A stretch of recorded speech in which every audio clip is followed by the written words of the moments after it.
எனக்கு second pregnancy ரொம்ப சந்தோஷமாக இருக்குது. ஏன்னா செகண்ட் ப்ரெக்னன்சி மோஸ்ட்லி வளைகாப்பு பண்ண மாட்டாங்க. அதனால் இது எனக்கு நடக்க போகுது, எனக்கு பண்ண போகிறாங்கன்றதுல ரொம்ப சந்தோஷப்படுறேன். தேங்க்ஸ். ஆமாங்க, ஃபர்ஸ்ட் டைம் பிரெக்னன்சி மட்டும் இல்லாம செகண்ட் டைம் பிரெக்னன்சியா இருக்கிறவங்களுக்கும் இங்க வளைகாப்பு நிகழ்ச்சி நடத்துறாங்க. அருணை ஹாஸ்பிட்டல் மற்றும் தூய்மை அருணை இணைந்து தொடர்ந்து 5வது முறையா வளைகாப்பு நிகழ்ச்சியை வெற்றிகரமா நடத்தி முடிச்சிருக்காங்க. இந்த மாத நிகழ்ச்சியில சிறப்பு விருந்தினரா மாவட்ட வருவாய் அலுவலர் அவர்கள் கலந்துகிட்டு கர்ப்பிணி பெண்களுக்கு இலவச சீர்வரிசை பொருட்கள் கொடுத்தாரு. உங்களுடைய பெற்றோர், உங்களுடைய உடன் பிறந்தவர்கள் எல்லாம் செய்கிறாங்களோ இல்லையோ, உங்களுக்காக உதவி செய்கிறதுக்கோ உங்களுக்காக முன்னின்று செய்வதற்கு நாங்கள் எல்லாம் இருக்கின்றோம் அப்படிங்கிறதுக்கான எடுத்துக்காட்டு தான் இது போன்ற ஒரு நல்ல நிகழ்ச்சி.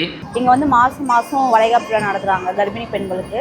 அது மட்டும் இல்லாமல் முத்துலட்சுமி ரெட்டி ஸ்கீமில் வர 15,000 ரூபாய் உதவித்தொகை கொடுத்தாராங்க. அது இல்லாமல் ப்ரைவேட்டில் மேக்ஸிமம் போனால் காசு செலவாகும் அப்படின்னு யோசிச்சு யாரும் ப்ரைவேட் போக மாட்டாங்க. இங்கே ஃப்ரீன்றது ட்ரீட்மெண்ட்டு எல்லாம் ஃப்ரீன்றதால கர்ப்பிணி பெண்கள், ஏழை எளிய மக்களுக்கெல்லாம் இது ரொம்ப யூஸ்ஃபுல்லாக இருக்குது. சீர்வரிசை, ட்ரீட்மெண்ட்ஸ், டெலிவரி எல்லாமே அங்கே நார்மலாக இருக்குது, ஃப்ரீயாகவும் பண்ணிட்டு இருக்காங்க. பிரெக்னன்சிக்கு ஃப்ரீ ட்ரீட்மெண்ட் மற்றும் இந்த வளைகாப்பு நிகழ்ச்சிகளை நீங்களும் கலந்துக்கிட்டு பயன்பெறணும்னா உடனே இந்த நம்பருக்கு கால் பண்ணுங்க.